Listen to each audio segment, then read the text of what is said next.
అందరికీ మరణాత దేవుని యొక్క మహాకృపను బట్టి మరొకసారి దైవ గ్రంథంలోని విషయాలు నేర్చుకోవడానికి ప్రభు ఇస్తున్న ఆత్మీయ అవకాశంకై దేవునికి మహిమ కలుగునుగాక.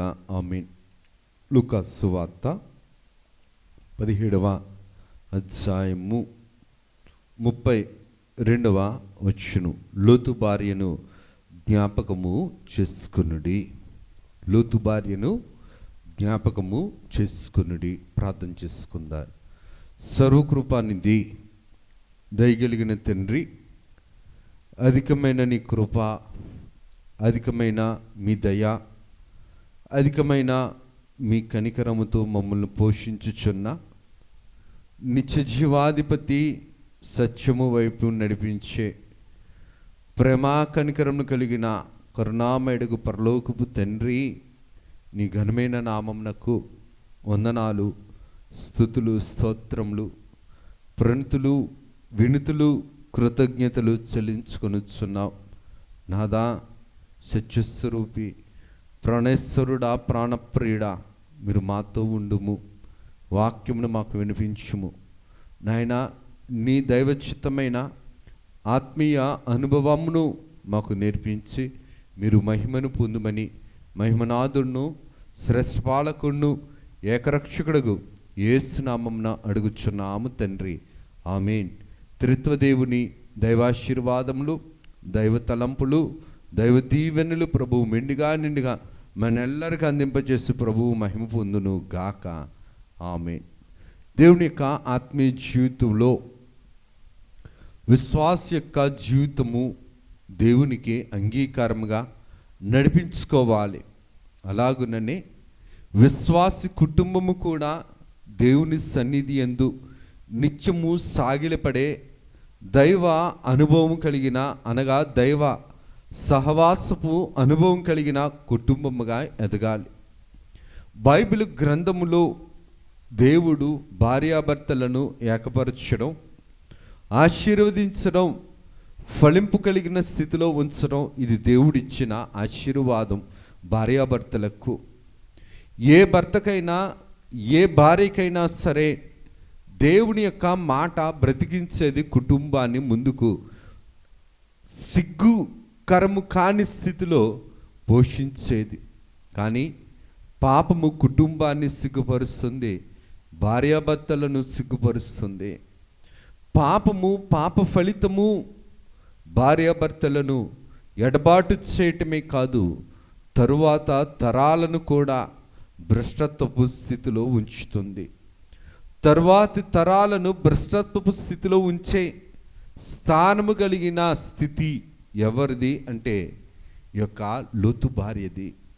అందుకనే ప్రభు రాయించిన మాట, లోతు భార్యను జ్ఞాపకము చేసుకుని.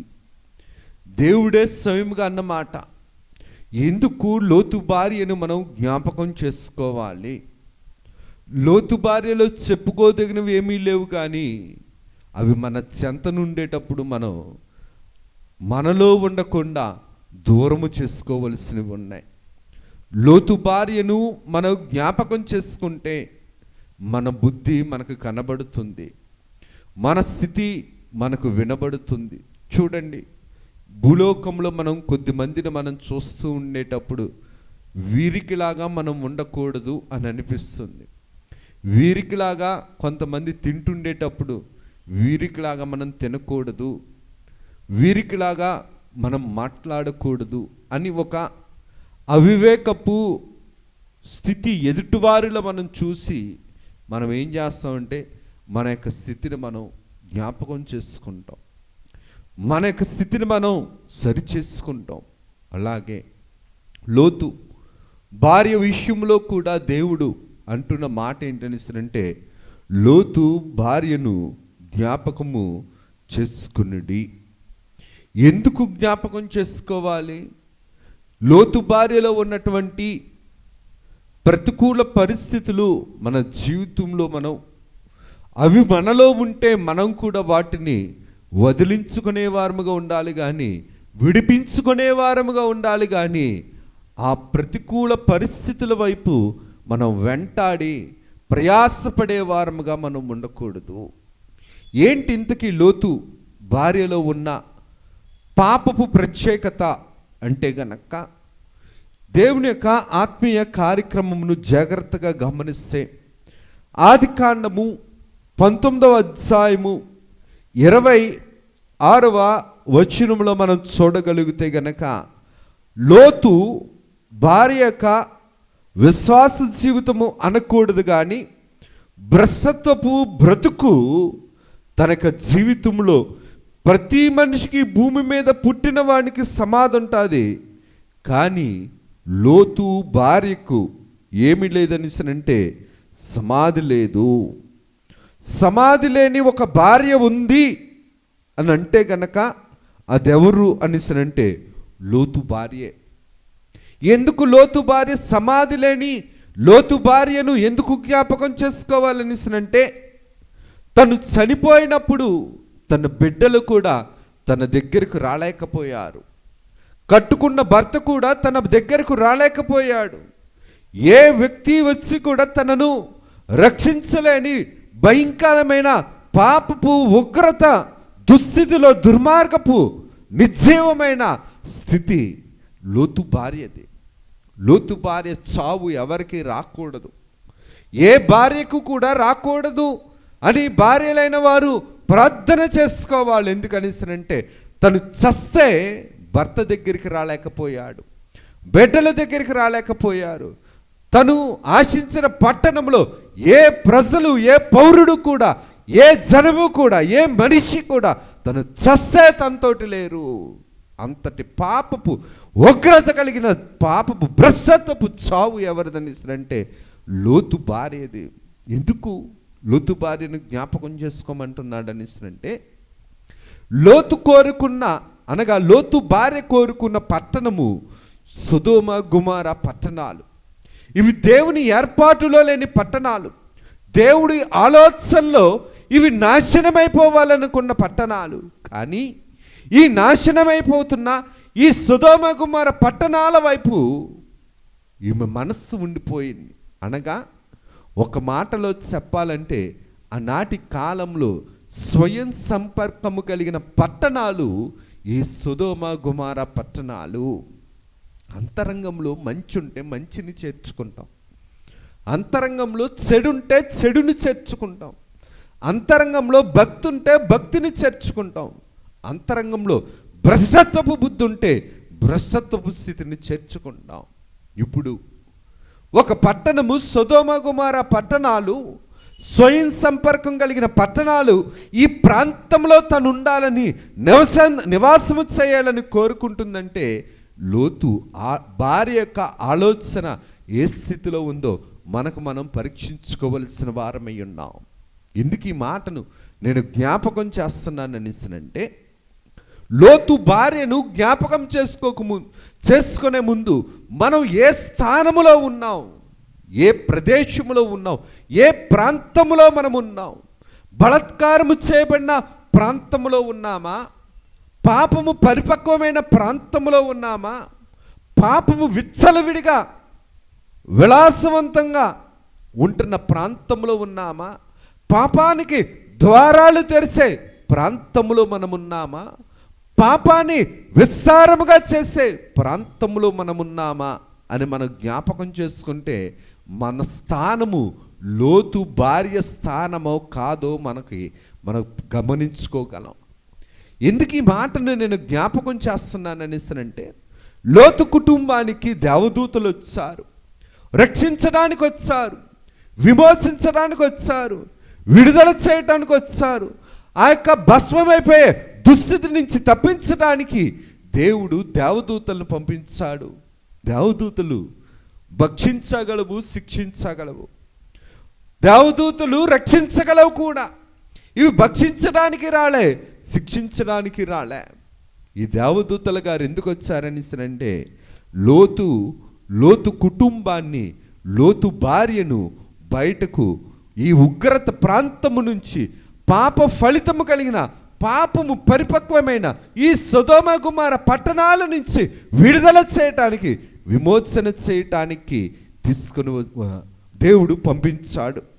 దేవుని యొక్క వాక్య క్రమములో జాగ్రత్తగా మనం గమనించగలిగితే గనక రాజుల 2వ గ్రంథము 19వ అధ్యాయం 35వ వచనంలో మనం చూడగలిగితే గనక ఒక్క రాత్రిలో ఒక దేవదూత 185,000 మందిని చంపింది. ఒక దేవదూత గారు ఒక రాత్రిలో 185,000 మందిని చంపింది కదా. మరి 2 దేవదూతలు వచ్చారు, సొదొమ గొమొర్రా పట్టణాన్ని నాశనం చేసేచ్చు కదా. మరి దేవదూతలు ఎందుకు చేయలేదు? దేవదూతలు గారు మనకి ఆత్మీయ సమీపపు బంధువులు. ఆత్మీయ సమీప బంధువులు, ఆత్మ సంబంధమైన కుటుంబము ఎక్కడుంటే అక్కడికి ఆ కుటుంబాన్ని బ్రతికించడానికి దేవుడు ఎంచుకున్న సాధనము దేవదూతల గారు. ఈ దేవదూతల గారు వచ్చినప్పుడు లోతు విందు చేసినట్లు కనబడుతుంది, కానీ లోతు భార్య విందు చేసినట్లు వాక్యంలో మనం చూడం. లోతే పొంగని రొట్టెలను దేవదూతల గారికి విందు చేస్తాడు. అబ్రహాము గారి విందు రక్షణ ఇచ్చింది. లోతు యొక్క విందు కూడా రక్షణ అంతస్తులోనికి నడిపించింది. కానీ లోతు భార్య రక్షణ స్థితిని కూడా నిర్లక్ష్యము చేసే, అశ్రద్ధ చేసే, పాపాన్ని ప్రేమించే భ్రష్టత్వపు మనిషి కలిగినది లోతు భార్య. అందుకని ఒకసారి లోతు భార్యని జ్ఞాపకం చేసుకో.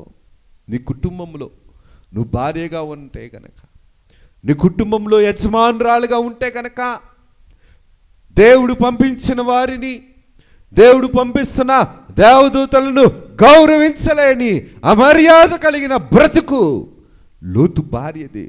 కానీ భర్త ప్రేమించాడు కాబట్టే దేవదూతల గారికి వడ్డించాడు, పెట్టాడు ఆయన.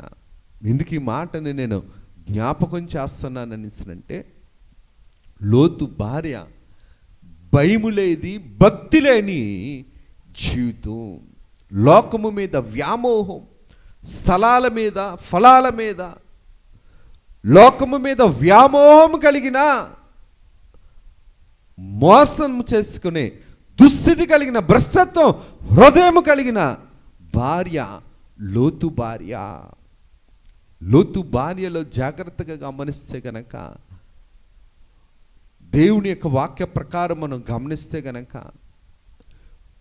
లోకము మీద వ్యామోహముతో భర్తను వెంబడించలేదు, బిడ్డల రక్షణను చూడలేదు. వీరిద్దరిని పక్కన పెడితే కనీసం రక్షిస్తున్న దేవుని యొక్క కృపను కూడా నిర్లక్ష్యం చేసింది.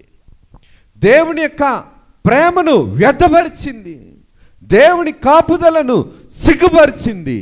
అందుకనే వ్యర్థపరిచింది కాబట్టే, సిగ్గుపరిచింది కాబట్టే, దుర్మార్గపు బ్రతుకును ప్రేమించింది కాబట్టే లోతు భార్య ఉక్కు స్తంభం అయిపోయింది. చస్తే తన బిడ్డలు చేరుకోలేకపోయారు, తన భర్త చేరుకోలేకపోయాడు, తను ప్రేమించిన గ్రామస్తులు చేరుకోలేకపోయారు, పట్టణస్తులు చేరుకోలేకపోయారు. అటువంటి భయంకరమైన మోసపు బ్రతికైనా సరే దేవుడు రక్షించటానికి సిద్ధపడ్డాడు. దేవుడు రక్షించటానికి సిద్ధపడినా సరే దేవుని యొక్క రక్షణ సిద్ధపాటును నిర్లక్ష్యం చేసి నిర్జీవమైన సాక్షిగా ఉండిపోయింది. ఇందుకు ఈ మాటను నేను జ్ఞాపకం చేస్తున్నానంటే, లోతు భార్యను నడిపించింది పరలోకంలో ఉన్న దేవదూతల గారు. నడిపించింది, విడిపించింది, ఎన్నికలో ఉండేలాగా చేసింది, ఉగ్రత నుండి తప్పించేలాగా చేసింది. దేవుని యొక్క ప్రేమ, దేవుని యొక్క కృప, దేవుని యొక్క స్థితి. దేవుడు రక్షిస్తున్నాడు, దేవుడు తప్పిస్తున్నాడు, దేవుడు మందలిస్తున్నాడు, దేవుడు అవకాశం ఇస్తున్నాడు, దేవుడు విమోచిస్తున్నాడు. అయినా సరే లోతు భార్యకు దేవుడు అంటే లెక్కలేదు, దేవుని కృప అంటే లెక్కలేదు, దేవుని ప్రేమ అంటే విలువలేదు. దేవుని యొక్క సన్నిధి యందు భయభక్తులు లేని స్థితి. లోకంలో సామెత ఉంది కదా, భయం లేని కోడి బజార్న గుడ్డు పెట్టింది. దేవుడంటే భయం లేదు, భక్తి లేదు కాబట్టి పాపముతో నింపబడిపోయిన, బలాత్కారముతో బంధింపబడిపోయిన ఆ సొదొమ గొమొర్రా పట్టణంలో ఉండటానికి ఇష్టపడింది. కానీ దేవుడు కోరుకున్న ప్రాంతానికి వెళ్ళటానికి సిద్ధపడని బుద్ధి లేని భార్య లోతు భార్య. ఎందుకు ఈ మాటను నేను జ్ఞాపకం చేస్తున్నాను అనేసినంటే, దేవుని కాపుదల కంటే తన బుద్ధిని ఆధారముగా చేసుకొని నిరాధారముగా మారిపోయింది, నిర్జీవముగా మారిపోయింది. దేవుని బుద్ధిని, దేవదూతల యొక్క బుద్ధి ప్రకారము నడవలసింది. నడుస్తున్నా సరే హృదయములో కీడుంది, నడకలో కీడుంది, తలంపులో కీడుంది, పడకలో కీడుంది. అందుకనే ఏమైందని అంటే ఉన్న పాటున ఉగ్రతగా మార్చబడింది, ఉగ్రతకు రూపముగా మార్చబడిపోయింది. ఇందుకు ఈ మాటను నేను జ్ఞాపకం చేస్తున్నానంటే, బైబిల్ గ్రంథములో సమాధి చేయబడని భార్య కానీ, సమాధి చేయబడని అత్త కానీ, సమాధి చేయబడని తల్లి కానీ, సమాధి చేయబడని కూతురు కానీ, సమాధి చేయబడని ఎవరైనా ఒక స్త్రీ ఉంది అంటే అది లోతు భార్య మాత్రమే. లోతుకి అబ్రహాము కుటుంబం ఉంది, లోతు కుటుంబం ఉంది. లోతు భార్యకి వీరందరూ కూడా కుటుంబ సంబంధాలు కలిగిన వారే. దేవుని యొక్క ఉగ్రత ముందు ఏ కుటుంబ సంబంధము కూడా కాపాడబడలేదు. దేవుని యొక్క ఉగ్రత ముందు ఏ కుటుంబము ఏ మనిషిని కూడా కాపాడదు. ఏ సంబంధాలు ఏ మనిషిని రక్షించవు. దేవుని యొక్క ఉగ్రత నుండి తప్పించగలిగేది దైవ ప్రేమ మాత్రమే. లోకం మీద ప్రేమ ఉండేటప్పుడు దైవ ప్రేమ మీద ఆలోచన ఉండదు. లోకం మీద వ్యామోహం ఉండేటప్పుడు దేవుని ముందు యథార్థముగా ఉండలేము. లోకము మనలో నింపబడిపోయినప్పుడు దేవుడు ఎన్నుకున్న స్థలములోనికి మనం వెళ్ళలేము. లోకములో నుండి దేవుడు విడిపించాలనుకున్నా సరే లోకము నింపబడిపోయిన వారు లోకమును విడిచిపెట్టలేరు. లోతు భార్యలో కూడా ఇదే జరుగుతుంది. నడుస్తుంది, ముందుకు కొనసాగుతుంది, తప్పింపబడింది, అయినా సరే శిక్ష వరుసలోనే ఉంది, శిక్ష వరుసలోనే ఉంది. శిక్షకు పాత్రగానే ఉండిపోయింది, శిక్షకు సాధనముగా ఉండిపోయింది. ముందు తరాల వారికి సాక్షిగా ఉగ్రత సాక్షిగా ఉండిపోయింది. పాపానికి సాదృశ్యముగా మన తరానికి ఉండిపోయిన భార్య ఎవరైనా బైబిల్ గ్రంథంలో సృష్టిలో ఉన్నారు అనిసనంటే అది లోతు భార్య మాత్రమే. అందుకనే ప్రభు ఒక మాట రాయించారు.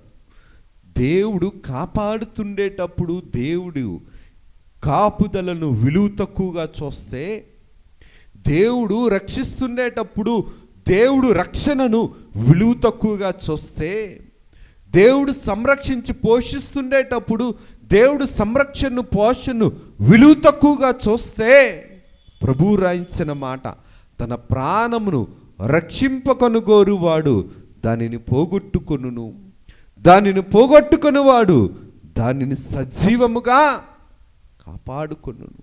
నిన్ను కాపాడువాడు కునుకడు, నిద్రపోడు. యెహోవా పట్టణమును కాపాడని ఎడల ఆ పట్టణములో కాపలాదారులు మెలకుగా ఉండిటి దానికి కావలి కాయుట వ్యర్థం.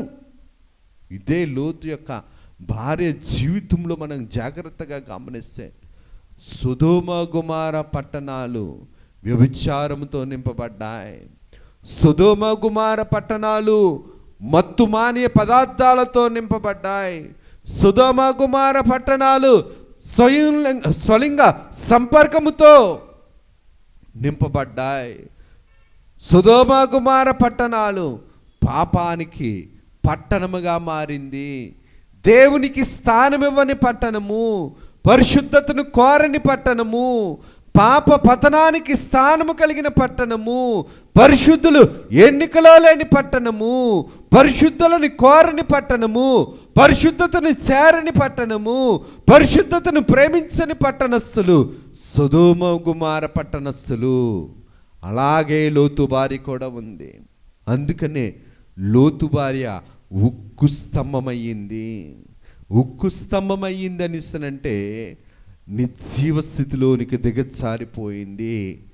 మట్టిలోనన్న జీవం ఉంటుంది కానీ ఉక్కు స్తంభములో జీవము లేదు. దేవుడు రూపమిచ్చాడు. పాపము రూపాన్ని తీసేస్తుంది. ఎందుకంటే పాపానికి రూపము లేదు. దేవుడు మనిషికి రూపమిచ్చాడు. దేవుడు మనిషికి ప్రాణమిచ్చాడు. దేవుడు మనిషికి జీవమిచ్చాడు. పాపముకి రూపము లేదు. పాపానికి రూపము లేదు కాబట్టే వికృతమైన ఈ రూపము, పాపపూరితమైన వికృత రూపము వికృతమైన మనిషిగా మార్చింది లోతు భార్యను. పాపము, పాప ఫలితము మనిషిని వికృతంగా మారుస్తుంది, వికృతమైన రూపాన్ని ఇస్తుంది. అది సాక్ష్యం ఎవరిదనిస్తానంటే లోతు భార్యది. ఇందుకు ఈ మాటను నేను జ్ఞాపకం చేస్తున్నాను అనిస్తానంటే దేవుని యొక్క ఆత్మీయ జీవితంలో తన సంతానమును దేవుని సన్నిధిలో పెంచవలసిన లోతు కుటుంబము, భయభక్తులు నేర్పించవలసిన లోతు భార్య తండ్రిని కూడా వాంఛన చేసే పిల్లలుగా వెచ్చలవిడి కలిగిన స్థితిలోనికి ఉంచగలిగిందంటే తల్లి పిల్లలకు పాపములో ఎంత స్వతంత్రం ఇచ్చిందో మనం గమనించుకోవాలి. తండ్రి ఎడల మర్యాద లేకుండా, గౌరవం లేకుండా, విలువ లేకుండా చేయగలిగిన ఆలోచన కలిగిన పెంపకము ఆ పట్టణంలో ఉన్నది. ఆ పట్టణంలో ఉండాలని కోరుకుంది లోతు భార్య. అందుకని ఆ పట్టణాన్ని విడిచిపెట్టారు కానీ ఆ పట్టణంలో ఉన్న పాప స్వభావము లోతు పిల్లలలో ఉన్నది. కాబట్టి లోతు కుటుంబంలో నుంచి ఎవరు వచ్చారనిస్తానంటే అమోరీయులు, మోయాబీయులు వచ్చారు. ఎంత దుర్మార్గం అండి! ఎంత భయంకరమైన ప్రతికూల పరిస్థితులు కుటుంబంలో. ఒక స్త్రీ భక్తి లేకపోవటాన్ని బట్టి, ఒక స్త్రీ దేవుని యందు భయభక్తులు లేకపోవటాన్ని బట్టి కుటుంబం ఎంత భ్రష్టత్వంలోనికి దిగజారిపోతుంది. దేవుని యందు భయం ఉంటే, భక్తి ఉంటే, భర్తకు విలువ ఉంటే, పిల్లల నైతిక విలువలు, మానవ విలువలు ఉంటే కనుక కుటుంబంలో దేవుని యొక్క దీవెన నిలబడుతుంది. పాపము చేసిన చోట దేవుని దీవెన ఎక్కడ నిలబడుతుంది? దేవుడు పాపాన్ని, అతిక్రమాన్ని, అక్రమాన్ని, ఆజ్ఞాతిక్రమాన్ని దేవుడు ప్రేమించేవాడు కాదు. అక్రమము చేయువారులారా నా యొద్ద నుండి మీరు తొలగిపోండి. లోతు భార్యలో జాగ్రత్తగా మనం గమనించగలిగితే కనుక లోతు భార్యలో భక్తి కనిపించదు. లోకము కనబడుతుంది, శరీరము కనబడుతుంది, స్థలాలు కనబడతాయి, వ్యామోహాలు కనబడతాయి, పాప సంబంధమైన నైజము కనబడుతుంది, మానవ స్వభావము కనబడుతుంది, పాప నైజము కనబడుతుంది. అందుకనే వెనక చూపు చూసింది, ముందు చూపు చూడలేకపోయింది. పంది క్రింద చూస్తుంది, పంది క్రింద చూస్తుంది కానీ పైకి చూడలేదు కదా. అందుకనే పైవారు పైనున్న వాటిని చూస్తారు, పాపబుద్ధి కలిగిన వారు పంది వలె క్రిందున్నవి చూస్తారు. క్రిందది పాపభూయిష్టమైన లోకం, పాపాన్ని స్థానముగా చేసుకున్న ఈ భూమిని ఇష్టపడే స్థితి ఇక్కడున్న వారిది. ఇక్కడ ఉండాలి అని అనుకోవడం అనిసినంటే లోతు భార్య వరుసలో ఉండటమే. కానీ అబ్రహాము గారు అంటారు, మన పౌరసత్వము పరలోకం, ఇక్కడిది కాదు. ఇందుకు ఈ మాట నేను జ్ఞాపకం చేస్తున్నాను అనిస్తానంటే పాపమును, అవకాశాన్ని, పాప సంబంధమైన స్థితిని అవకాశంగా అందించిన స్థితి ఎవరిదనిస్తానంటే ఈ యొక్క లోతు భార్యది. అందుకనే లోతు భార్యలను పాపములో, లోతు భార్య పాప సంబంధమైన స్థితిలో ఉండటానికి ఇష్టపడింది కాబట్టి భద్రత లేని స్థితి, కాపుదల లేని స్థితి, ఆ కుటుంబంలో దేవుడు కాపాడుతున్నా సరే దేవుని కాపుదలను లెక్క చేయలేదని ఆ కుటుంబంలో ఆ ప్రాంతాల్లో ఉండటానికి లోతు భార్య ఇష్టపడింది. దేవుడు వద్దన్న స్థలములో, దేవుడు కాదన్న స్థలములో, దేవుడు వద్దన్నంట మనుషులతో లోతు భార్య స్నేహం చేయటానికి, ఉండటానికి ఇష్టపడింది. చూడండి, ఒకసారి లోతు భార్యను మనం జ్ఞాపకం చేసుకుంటే మనం ఏమి ఇష్టపడుతున్నాం, ఎక్కడ ఉండటానికి ఇష్టపడుతున్నాం. దుష్టుల ఆలోచన చెప్పున నడవక, పాపుల మార్గమును నిలువక, అపహాసకులు కూర్చున్న చోట కూర్చుండక అని మనం చిన్నప్పటి నుంచి మనం చదువుకుంటున్నాం కదా. ఇదే స్థితి ఆనాడు లోతు భార్యకు లేకపోవటాన్ని బట్టి దేవుడు వద్దన్న సొదొమ గొమొర్రా పట్టణాల్ని ప్రేమించటానికే ఇష్టపడింది, కానీ దేవుడు కోరుకుంటున్న స్థలానికి నడవటానికి, ప్రయాసపడటానికి ఇష్టపడట్లేదు.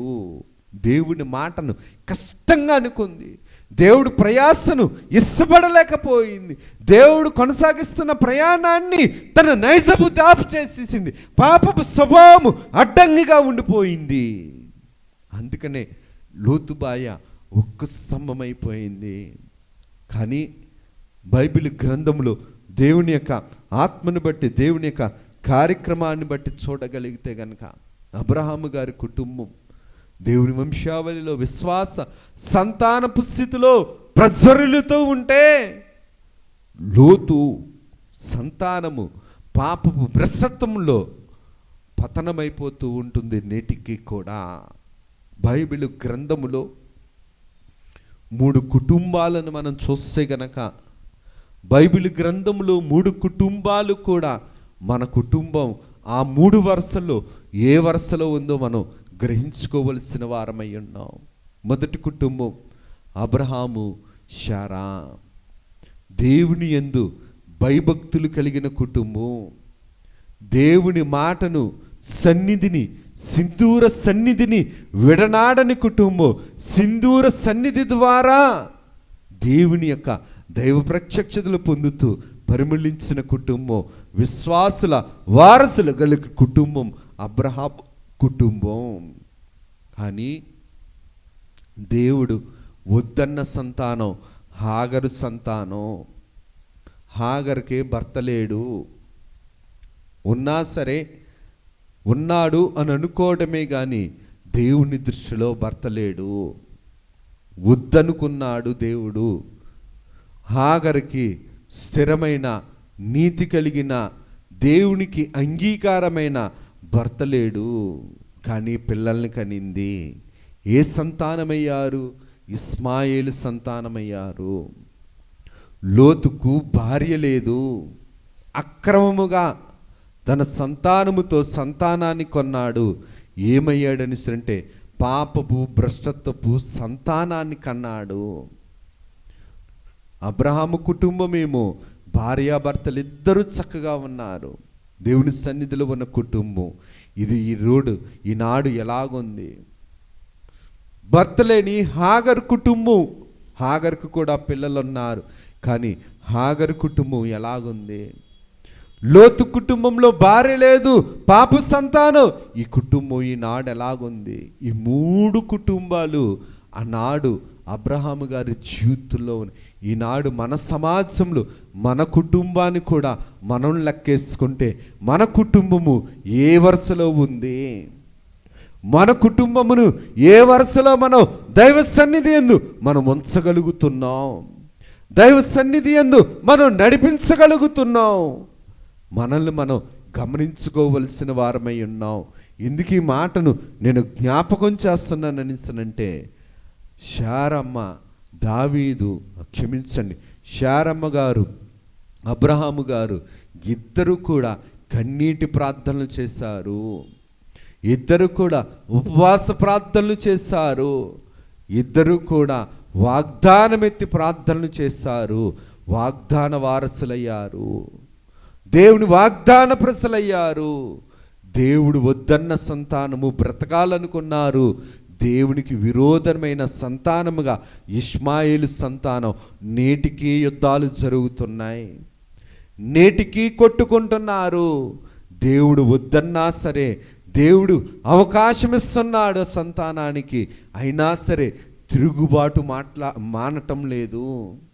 అమోరీయులు, మోయాబీయులు, లోతు సంతానము, లోతు కుమార్తెల ద్వారా వచ్చిన సంతానము, వీరు కూడా ఏర్పాటు ఇశ్రాయేలులకు ఎల్లప్పుడూ అడ్డుగా ఉండేవారే, కంటిలో నలకగా ఉండేవారే, కాలి చెప్పులో రాయిగా ఉండేవారే, కడుపులో మంటగా ఉండేవారే, గుండెలో ధైర్యాన్ని చంపేవారిగా ఉండేవారే. ఇందుకు ఈ మాటను నేను జ్ఞాపకం చేస్తున్నాననిసనంటే, మన కుటుంబము దైవ భక్తిని బట్టి మన బిడ్డల భవిష్యత్తు ఉంటుంది. మనం పాపం చేయటం మానవ నైజం కాబట్టి, నైజాన్ని బట్టి పాపం చేసిన వారం మనందరం కూడా. కానీ భక్తి పాప ఫలితాన్ని మన దగ్గరకు చేరనివ్వదు. దైవ సంబంధమైన భక్తి పాప సంబంధమైన స్థితిని మన దగ్గరకు రానివ్వదు. పాప సంబంధమైన స్థితిని దైవభక్తి ఎప్పుడూ కూడా మన జీవితంలోనికి రానివ్వదు.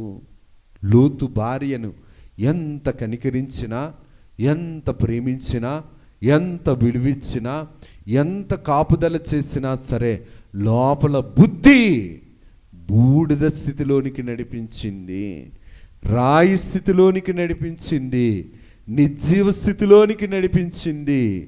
తండ్రిని ఎలాగ మార్చిందనిసనంటే ఒక నిర్జీవమైన స్థితిలోనికి నడిపించింది.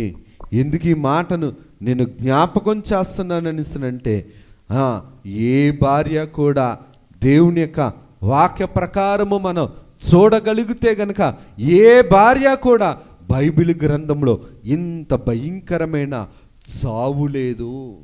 భర్త ముందు చనిపోయింది, బిడ్డల ముందు భయంకరమైన స్థితిలో ఉక్కు స్తంభముగా మార్చబడిపోయింది. సర్వ సృష్టికి కూడా పాపపు ఉగ్రతకు సాక్షిగా ఉండిపోయింది. చూడండి, మన యొక్క విశ్వాస జీవితంలో దేవుడు కాపాడుతున్న, పోషిస్తున్న, రక్షిస్తున్న, నడిపిస్తున్న, ఆదరిస్తున్న, ప్రేమిస్తున్న, కనికరిస్తున్న దేవునిని మనం అలక్ష్యము చేస్తే, అమర్యాదగా ఉంటే, లెక్క లేకుండా ఉంటే గనక మన యొక్క జీవితం కూడా లోతు భార్య వంటి జీవితమే. లోతు భార్య జీవితం ఎంత భయంకరమైనదనిసనంటే, సృష్టిలో ఏ మనిషి కూడా ఇటువంటి చావును కోరుకోరు. సృష్టిలో ఏ భార్యకు రాని చావు లోతు భార్యకు వచ్చింది. ప్రేమను విలువ తక్కువగా చూసింది, దైవ ప్రేమను విలువ లేకుండా చేసింది. విలువలేని దానిగా, విలువలేని స్థానముగా మార్చబడిపోయింది కుటుంబము. ఒక తల్లి తన కుటుంబాన్ని కట్టుకోవాలి. పాపాన్ని ప్రేమించింది, పరిశుద్ధతను విడిచిపెట్టింది. ఒక తల్లిగా తన కుటుంబాన్ని సరిచేసుకోవలసింది, భార్యను భర్తను సరిచేసుకోవలసింది, బిడ్డలను సరిచేసుకోవలసింది. తనే సరిలేదు, ఇంకా భర్తనేం సరి చేస్తుంది, భార్యని బిడ్డలనేం సరి చేస్తుంది. కానీ దేవుడు అంటున్న మాట ఏంటనిసనంటే, లోతు నీతిమంతుడే. దేవుని దృష్టిలో లోతు గారు నీతిమంతుడే. నీతిమంతుడైన స్థితిని కూడా తన పిల్లలు పెరిగిన పెంపకాన్ని బట్టి తండ్రినే పాపపు స్థితిలోనికి, దుష్ట స్థితిలోనికి మార్చబడిపోయేలాగా, మారిపోయేలాగా ఆ యొక్క జీవితం, ఆ కుటుంబం మారిపోయింది. అందుకనే హెబ్రీ పత్రిక 11వ అధ్యాయంలో చూస్తే కనుక, హెబ్రీ పత్రిక 11వ అధ్యాయము 35వ వచనంలో చూస్తే కనుక, స్త్రీలు మృతులైన తమ వారిని పునరుద్ధానము వల్ల మరలా పొందిదిరి. కొందరైతే మరీ శ్రేష్టమైన పునరుద్ధానమును పొందగోరి విడుదల పొందనల్లక యాతన పెట్టబడిరి. యాతన పెట్టబడే పునరుద్ధానము అనగా పునరుద్ధానము ఏ స్థితిలో స్త్రీ ఈ భూలోకములో, సంఘములో, దేవునిలో, కుటుంబములో దేవుడిచ్చిన స్థితిని బట్టి పునరుద్ధానపు స్థితి స్త్రీకైనా ఉంటుంది, ఏ వ్యక్తికైనా ఉంటుంది. కొంతమంది స్త్రీలు మృతులైన తర్వాత తమ వారిని పునరుద్ధానం వల్ల మరలా పొందిరి. కానీ కొందరైతే మరీ శ్రేష్టమైన పునరుద్ధానము పొందగోరి విడుదల పొందనల్లక యాతనలో యాతన పెట్టబడిన ఈ స్థితిని విడువక ఇంకా కొంతమంది స్త్రీలు బుద్ధిని మార్చుకోలేని వారు బుద్ధిహీనత వల్ల యాతనలు పొందుతున్నారు. లోతు భార్య కూడా యాతనలు పొందే వరుసలోనే ఉండిపోయింది. దేవుణ్ణి ఖాతరా చేయలేదు, అందుకనే యాతనల పాలవుతుంది. ఇందుకు ఈ మాటను నేను జ్ఞాపకం చేస్తున్నానంటే, లోతు భార్యను, ప్రభువే అన్నమాట, లోతు భార్యను జ్ఞాపకము చేసుకొనుడి. ఇప్పుడు దేవుని వాక్య ప్రకారం చూడగలిగితే గనక రక్షింపగోరిన వాడు తన ప్రాణమును రక్షింపగలిగిన వాడు పోగొట్టుకొనును, దాన్ని పోగొట్టుకొని వాడు దాన్ని సజీవముగా కాపాడుకొనును. ఏ వరుసలో ఉంది? సజీవుల వరుసలో ఉందా? పోగొట్టుకునే వరుసలో ఉందా? తన వారిని పునరుద్ధానం వల్ల మరలా పొందుకునే వరుసలో ఉందా? లేదంటే గనక విడుదల పొందనల్లక యాతన పడే స్థితిలో ఉందా? స్త్రీ కుటుంబానికి దేవుడిచ్చిన, తల్లి కుటుంబానికి దేవుడిచ్చిన గొప్ప అంతస్తు, గొప్ప స్థితి. తల్లి బిడ్డల కోసం, పాపభూయిష్టమైన తల్లి ఏం చేస్తుందంటే బిడ్డల కోసం పాపాన్ని చేసి పిల్లల్ని పోషిస్తుంది.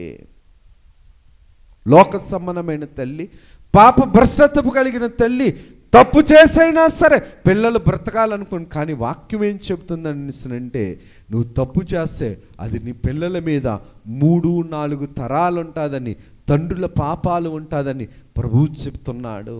తండ్రుల పాపాలు ఉండేటప్పుడు తల్లుల పాపాలు ఉండవా? పత్ని అంటే సగభాగం కదా, భాగస్వామి కదా భార్య అంటే. మరి తల్లి పాపం ఉన్నదా బిడ్డల మీద? ఇందుకు ఈ మాటను నేను జ్ఞాపకం చేసుకోవాలని అంటే, దేవుని యొక్క వాక్య ప్రకారము చూడగలిగితే గనక ఈ యొక్క లోతు భార్య దేవుని యందు, దేవుని కాపుదల యందు, దేవుని స్థితి యందు ఎప్పుడూ కూడా ఆసక్తి లేని, అశ్రద్ధ కలిగిన జీవితము, ఆత్మను ఆర్పివేసుకుంది. అందుకనే ఉక్కు స్తంభం అయిపోయింది. దేవుడికి కోపము రప్పించింది, దేవునికి ఉగ్రత రప్పించింది. దేవుడు పాపమును ప్రేమించడానికి జీవింపజేసేవాడు కాదు. నేను పాపం చేస్తూ బ్రతుకుతానయ్యా అంటే ఏ తల్లిదండ్రులైనా బిడ్డలను ఒప్పుకుంటారా? ఏ బిడ్డలైనా మేము పాపం చేస్తూ బ్రతుకుతాం, పాపములు ఉంటూ బ్రతుకుతాం అంటే ఏ తల్లిదండ్రులైనా సరే బిడ్డలను సరే పాపం చేసి బ్రతుకు, తాగుబోతుగా బ్రతుకు, తిరుగుబోతుగా బ్రతుకు, వ్యభిచారిగా బ్రతుకు అని ఏ బిడ్డలైనా సరే పెంచడానికి ఒప్పుకుంటారా? జాగ్రత్త. దేవుని వాక్యం మనకి అద్దము లాంటిది.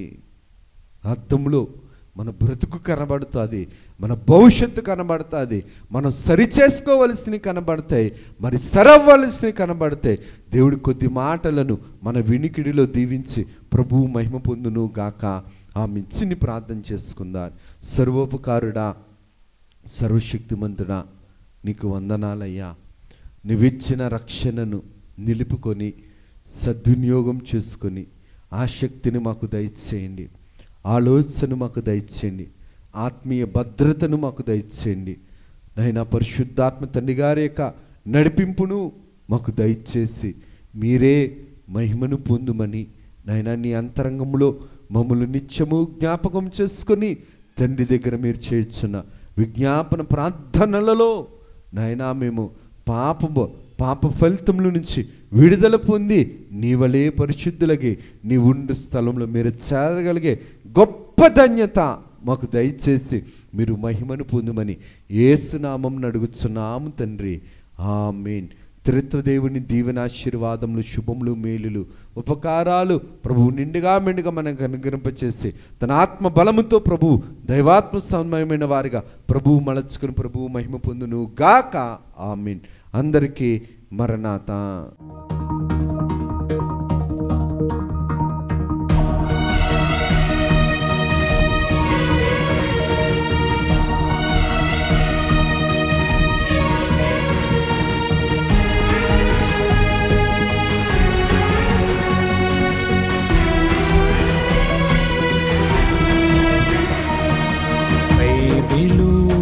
ప్రకటన బయలుపరచిన ప్రకటన, యేసయ్య ప్రకటన, దాసయ్య ప్రకటన, పరలోక ప్రకటన, పరిశుద్ధ ప్రకటన, యేసయ్య ప్రకటన, దాసయ్య ప్రకటన, పరలోక ప్రకటన, పరిశుద్ధ ప్రకటన.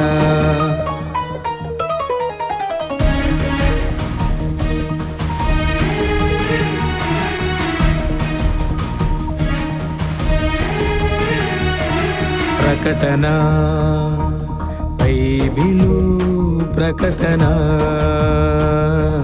బయలుపరచిన ప్రకటన, విమలాత్మ ప్రకటన, విజయాత్మ ప్రకటన, విశ్వాసికి ప్రకటన, విజ్ఞాపన ప్రకటన, విమలాత్మ ప్రకటన, విజయాత్మ ప్రకటన, విశ్వాసికి ప్రకటన, విజ్ఞాపన ప్రకటన. ప్రకటన బైబిలు ప్రకటన, బయలుపరచిన ప్రకటన.